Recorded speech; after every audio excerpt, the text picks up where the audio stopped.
Okay, so we're back here today. We got these two trees dropped. Got them bucked up for the most part. These pieces towards the base, they're going to be probably close to too heavy, if not heavier, probably heavier than I want to carry anything more than one of them at a time. So that's why we bucked them up into individual rounds with these ones. And then over here, we got some ones that are maybe a little longer. You know, smaller the tree gets, longer and longer, basically as long as I can carry without exerting myself too much or putting too much strain on my knees. But yeah, so that's what I'm going to do here. We're going to carry these over there, some of them over there to where I'm kind of staging them to be split up. And then the rest of them we're going to carry over there to where a customer is going to come and pick them up later today. We're going to do a little bit of both, see what I can capture on camera. Alrighty, I guess no place better to start with than with this guy right here. Actually, truth be told, I already got one of them up there, so there was no place better to start than with him. But something I like to do whenever I'm carrying these on my shoulder is two things. If the bark does come off real easy, sometimes I'll take the time and I'll peel that bark off a little bit. Not only so that it's not tearing up my shoulder, but also so that it's not shifting as I'm walking if it's a heavier piece. And also so that any of the bugs that are in there, they don't come with me or with the customer. They hopefully die right there on the ground since these are bug kill trees. And then I didn't do this by design. Obviously, this was just laying here, so I hadn't gotten to these two limbs here when I came through and limbed the tree. But I'm going to go ahead and I'm going to leave those just because they work as a good way to kind of manhandle the tree for me. I'm going to see if I can't put the camera down here so that you guys can see kind of the way that I get this up on my shoulder and move it around. Rocky! He's over there on the scent of something. Rocky! Hey! Come here! No. Been having a really hard time not chasing around the coyotes the last couple days. It's getting pretty irritating though.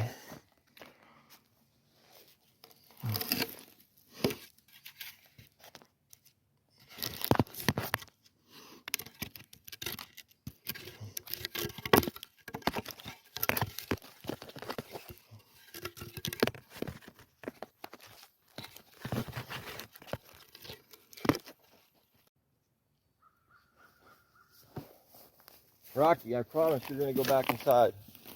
Okay, we're back. Had to get that phone balance beamed on this log here with the little tiny stick behind it to hold it up. But this is going to be a pretty heavy one. I know it probably doesn't look it for the size, but these still got some moisture to them. They're not completely bone dry yet.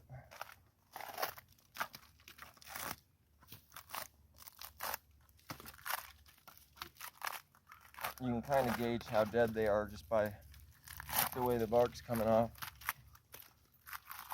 You can see how there's all those little channels in there from the bugs.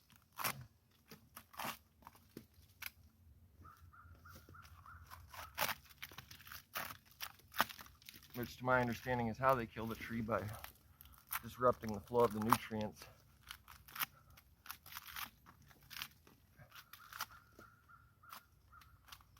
Although I'm not by any means an expert on that, so I guess neither am I on, nor am I on probably anything I wouldn't consider myself to be, so don't anyone hold me to this. Get low and see if I can't take you guys with me.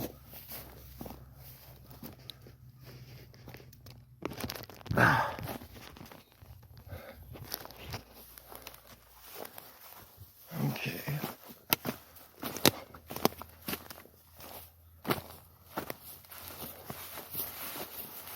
Rocky, you stay close. We're going over there, like I said. It's a little bit of a walk, but not too terrible.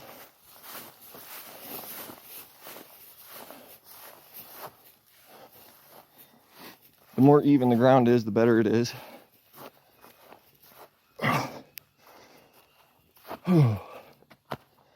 The less you have to use your breath to talk in the video, the easier it is. But I've had some people out there who don't seem to believe me that all of this is feasible without the use of a truck or a piece of equipment to skid the logs.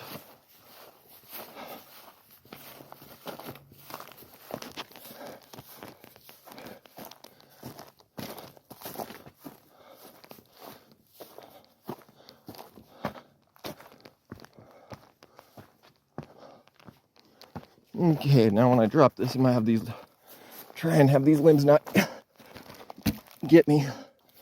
There we go. So, 2 down, more to go.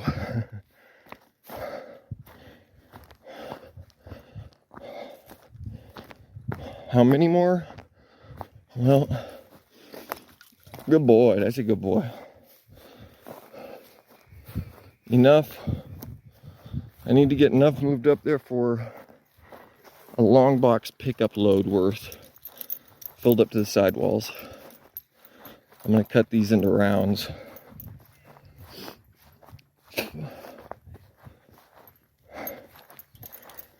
Since I'm sure you guys are probably not interested in just walking back and forth to this pile over here, listening to me babble, I think I'm going to set the camera up and see if I can't get a hyperlapse.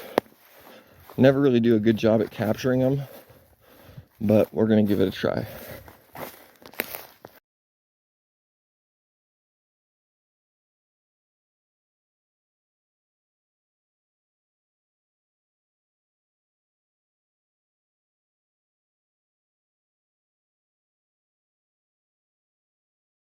So I hope you guys enjoyed that little masterpiece. The title of that little ditty was Avocado Salmon Rice. So just figured I'd pause that little hyperlapse real quick and come over to this area where I got these smaller logs staged. I'm gonna also move them up there where I was moving the ones that you guys just saw me moving. Just wanted to take a break from some of those heavier ones. I kind of like to break up the monotony of going back and forth to the same spot every time with a little bit of changing, as well as, like I said, to give myself a little bit of a physical break, catch my wind, move some of these smaller ones. But yeah, you can see it's nice wood. It's been splitting up good. So I guess we'll get back to the hyperlapse. Okay, so sorry if you guys are kind of getting bored by these hyperlapses. This one took a little longer than it needed to. I was playing with the settings in the phone, and it kind of had a very significant difference from one setting to the next.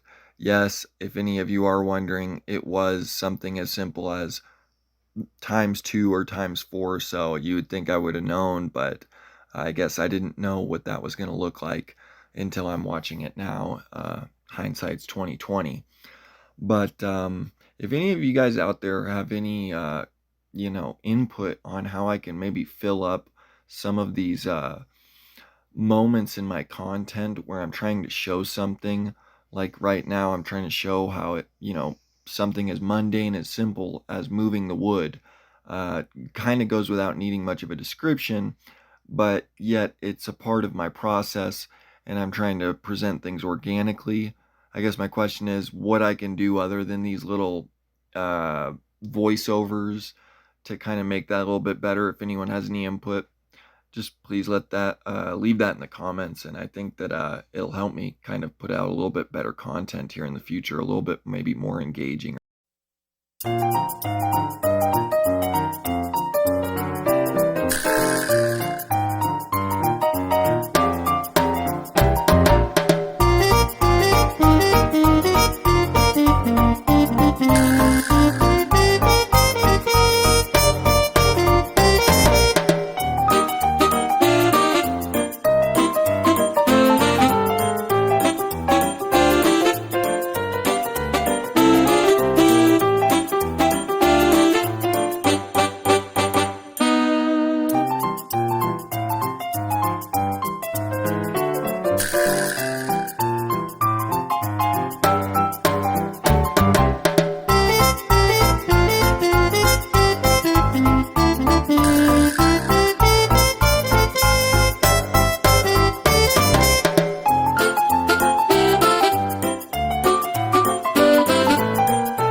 Dee dee dee dee dee dee. Okay, well, I don't think I need to ask what you guys thought about that little jingle there, straight out of the cheese factory. But what can I say? It's what came with the program, so I used it. Sue me. Don't sue me, actually. Don't Figured this would be a good time to chastise pause me it. I so had this much. You guy guys are over really good here at chastising me. hiding Let's out, get back to the snapped off. Figured I'd drag him up. And then I think once I got him up here with these, I'll bring the saw over, start doing a little cutting. See where that's putting us. I don't know if I'm going to be able to drag this with.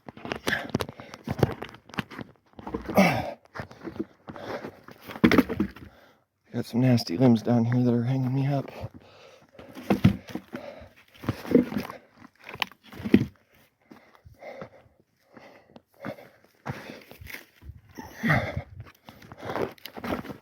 I have a better idea. Put you guys here so you can watch without me fighting the camera.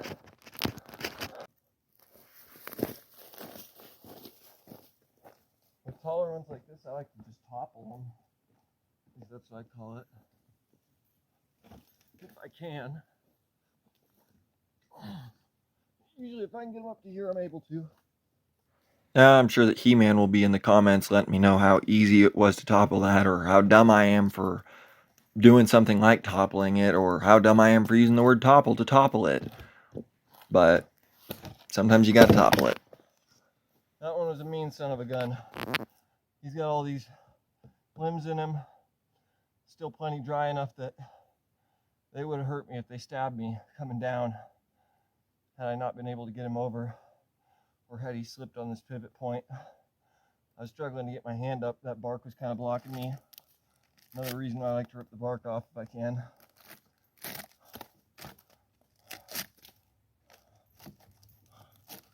Also, just because I was rotating at heavy end over this tiny end. Tiny end over heavy is pretty easy.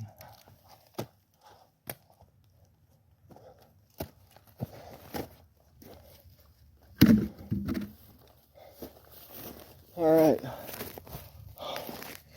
let's go get the camera. I mean, the camera. I don't even have a camera. I'm holding the camera, but it's not a camera, it's my phone. Let's go get the chainsaw. Have a little drink of water. Buzz these suckers up. Send the customer. He's a great guy. Been buying wood from me for a couple years now. Real nice guy. He's actually a woodcutter himself, so he knows all about this. But yeah, he's a nice guy, and I'm gonna go ahead and send him a message. Take a break from the video, send him a message, let him know we're on track for the time for him to come pick up the wood that we had discussed. But yeah, hopefully you guys are, I don't know, getting something out of this or enjoying it a little bit. Mint. I like to put mint in with my water. My mom grows it in her garden.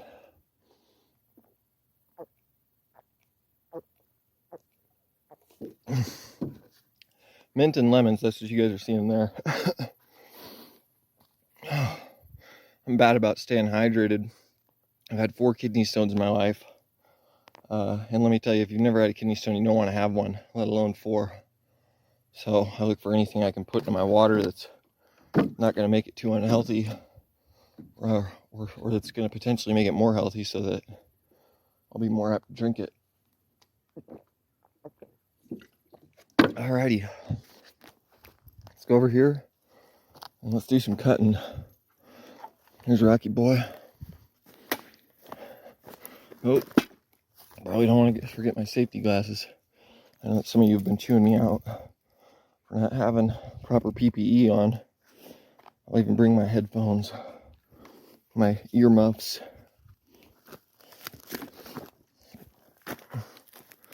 Pretty nice day out here today.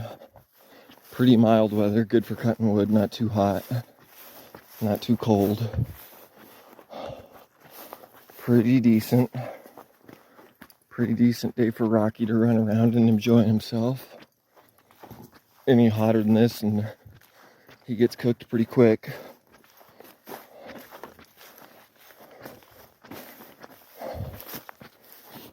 I'm not sure. I'm thinking it's probably not going to be enough what I got up here, but still got about an hour and a half. I don't think I'll capture all that on video.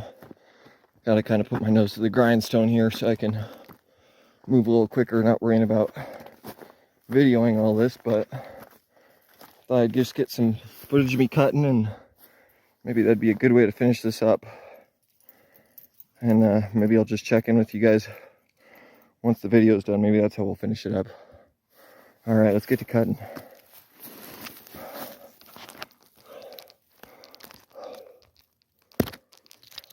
I'm gonna turn this off and get it positioned.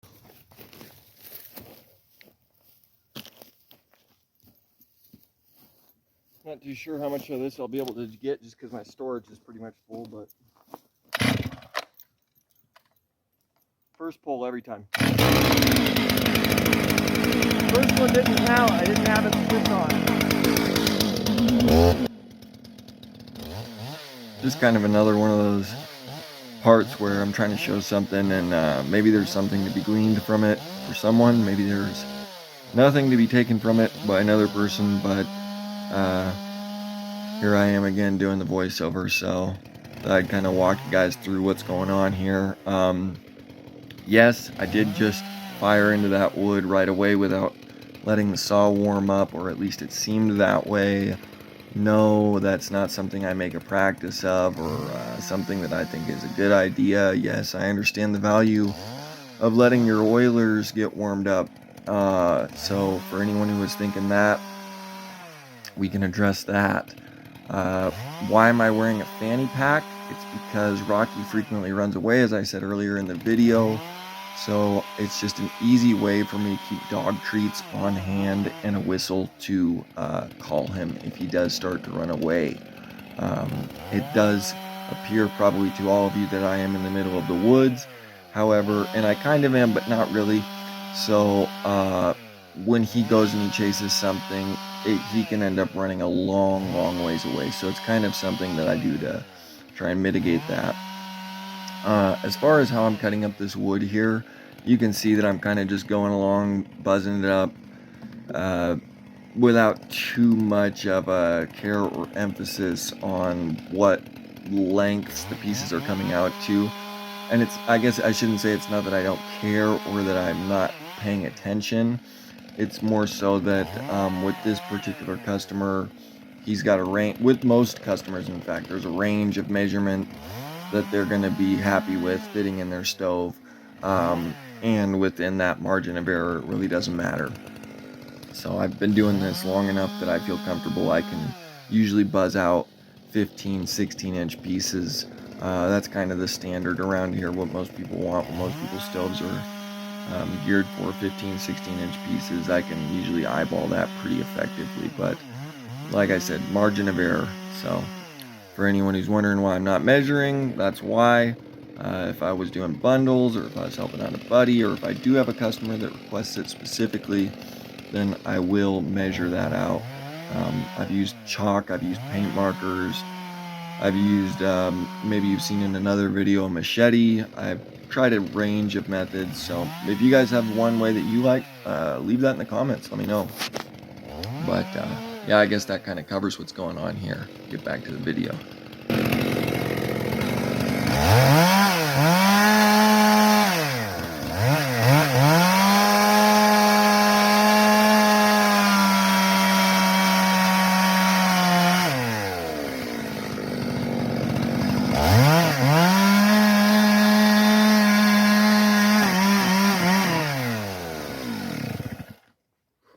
I don't know if you guys are seeing those chips, but this wood is nice.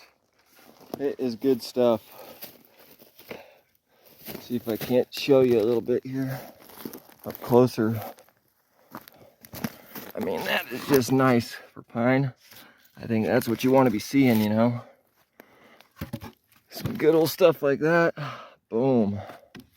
Yeah, he's gonna be happy. He's gonna be a happy camper. All right, back to it. I really do. I love this saw. People on the internet have some things to say about it, or some people have had some things to say.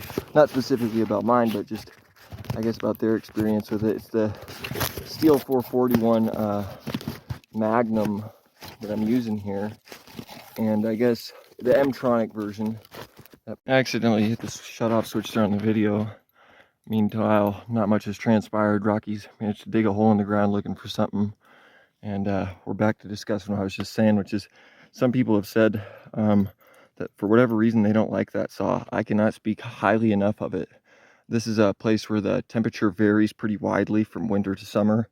You know, we've got from anywhere from 100 degrees with max UV index all the way to -50 in the winter, you know, at coldest, not on average, but at coldest.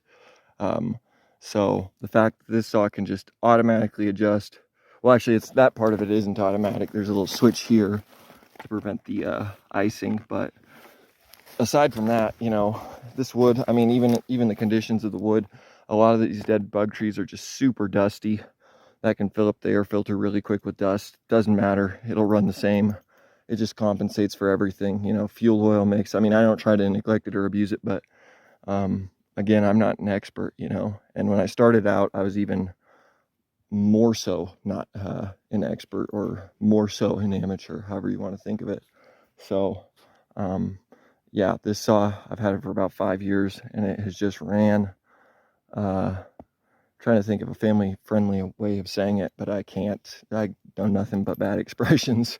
It's ran like a rape date, folks. What else can I say? You know, it's I could think of a couple more, but yeah, we're gonna keep it, probably leave it at that. Let's get it going, get here again, and cut the rest of this. Still 441 CM Magnum M-Tronic version. Go and get you some, get you one. I know that the old 044s are really sought after as well. I don't know how this one compares with those. I haven't ran those, but yeah, I just thought it was only right to do this saw a brief moment of justice and say what my experience with it has been, since there's so much negativity on the internet about it.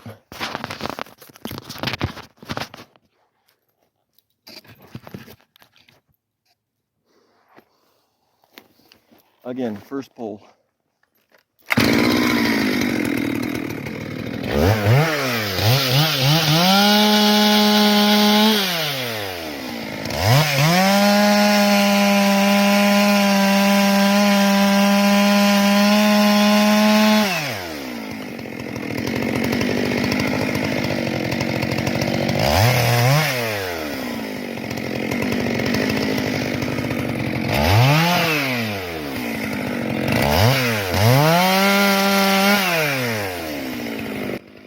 Last voiceover on this one, guys, I promise, but I just thought that I'd mention for anyone who may have been curious, or I guess just to fill up the time, the chain that I was using here was the Steel RS33.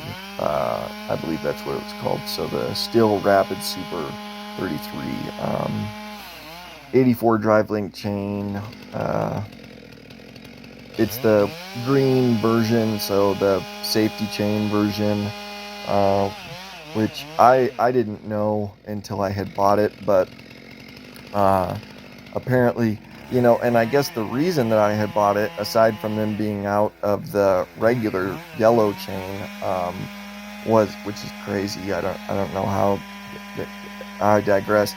At any rate, I was unaware that the difference there between the green and the yellow chain, a lot of people were saying it's in the geometry of the tooth, or the type of cutter, or whatever. It's full chisel, semi-chisel, blah, blah, blah, blah, blah. Unless I'm mistaken, that's just not correct. That's not the case at all. What the difference is that they've got that second little, I don't know, I'm probably not using the right words here, but that second little set of rakers. I know that that's not probably what those things are, how the design of the chain. I'm not the chain engineer, but basically they're a second set of rakers. And so that's what seemed to be the difference in those two chains to me, because this one here, it was a full chisel, you know, just like the same exact tooth as the Steel, the one I normally get, or have gotten in the past. I actually normally get Oregons, but yeah, at any rate. So for any of you who knew that already, the information was just babbling, but maybe some of you didn't, so figured I'd share it.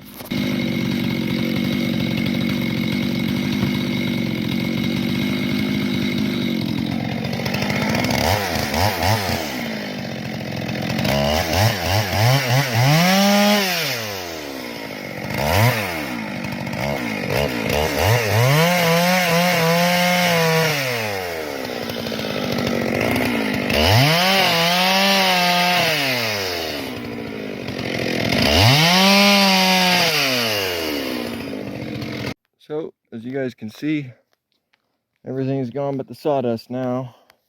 Customer came, he was happy. We had a good chat. Made my money. Didn't use any equipment. All it took was a little bit of time, willingness, and yeah, that was all it took. So, hopefully you guys enjoyed the video. Let me know what you think.